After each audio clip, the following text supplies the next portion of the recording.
Hello, my friends. 10-minute Tuesday time on this 14th of April, 2020.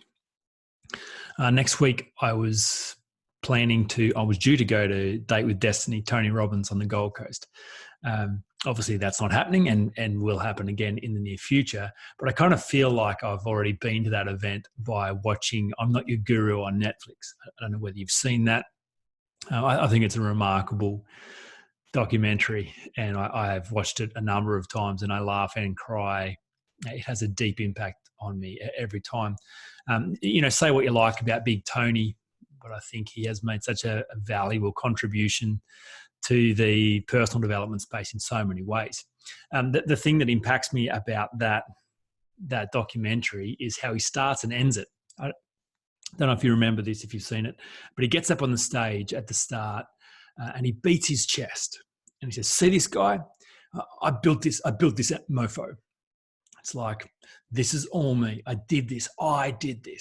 That is how strong I am. That is how powerful I am." And if you didn't know him, or that was your first experience, you might be mistaken for thinking that's extreme arrogance. I'm not convinced that's true at all. It's an exquisite exploration of exactly how powerful he is and we each are. But he ends the documentary by telling a story about his high school teacher who put him forward for a speaking competition. And he tells the story in that his teacher said, "Hey, Anthony, I see you." It's like, "What do you mean?" He says, "Well, I watch you. I notice the impact you have when you open your mouth. I notice the way you influence your fellow classmates. And I put you forward for this speaking competition." And Tony's like, "Well, what do you mean? I'm not even a speaker." He's like, "Well, too late. I've put you forward, and this is going to be great for you." So nevertheless, he goes forward, even though he doesn't want to do it, and he wouldn't have chosen it himself. He ends up winning the competition and going on to the next one and the next one and the next one, and winning all the way, and thus begins a career in public speaking and influence. And he tells this story by saying, that was grace. I didn't choose that. I wouldn't have chosen that. That was a moment of grace. There's no other way of explaining that. You may have seen I got those two words, power and grace, tattooed on my legs recently. The tattoo artist said that's made me at least 10% tougher, which was nice. But for me, it is the yin and yang. They are governing course correction ideas that put me back online. On my left leg is the word power, and it reminds me of what it means to be a human being. When I contemplate humanity and the wonder of what it means to be alive, I am astounded. It blows my mind, particularly to think about how powerful we are, what we are capable of, the extraordinary strength and energy and life that exists inside of us. Now, this word's on my left leg because I'm right-footed. So it's a reminder to step forward when my tendency is to give away power, to exist with blame and excuse, to wait for somebody else to do it for me, to think I am weak or insignificant or no one and nothing. So it's a really important word for me. And I think an important word for each of us to explore just what we have inside of us, the exquisite power. When we think about insecurity, the extraordinary power we have to shape our own destiny by the agreements we make with words, by the things we say about ourselves, by the rules we make, by the stories we tell about who we are and what we're worth. It turns out no one else has the power to create our experience of life. It's all us. We are the ones with the pen and the paper. We are the ones deciding what is true, what is real, who we are and what we're worth. And therefore, we have the power to change any of that at any moment that we're ready. We are not victims. Even if we want to be, it doesn't make sense. No one has ruined our life. Even the most evil, wicked act done to you did not have the power to destroy you, because you still got to decide what it meant to you. And what was true. We're sense-making creatures. We go into the world and we tell stories. We get to decide what happens next. That's how much power we have. Exquisite.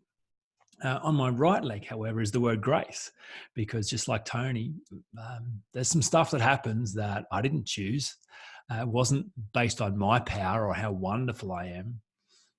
It's grace. That's the only way to describe it. The word grace reminds me of how insignificant I am. You know, for all the power that I've got, I haven't worked out how to create air. I can only survive without air for a few minutes, as can you. then I'm done. If my lungs do not draw in fresh oxygen to replace the carbon dioxide, well, then I'm in trouble. I was sitting in the bath last night having a soak, just marveling at water. Like, without water, where would we be? Our bodies are made up of at least 70% water. We use it to wash, to drink, to clean. It's in so many of the products we consume. Yet I haven't worked out how to make water. The drought that we experienced in Australia last year was painful and horrible, and I didn't know how to fix it. Don't know about you.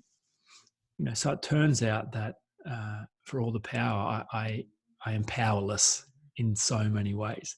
And that's a really important thing to have in my right leg. I'm right side dominant. So when I start getting carried away about how wonderful I am and how powerful I am, it's a reminder to go, hey, Jamin, by the way, you are desperate and dependent on all life. You are connected to every living thing.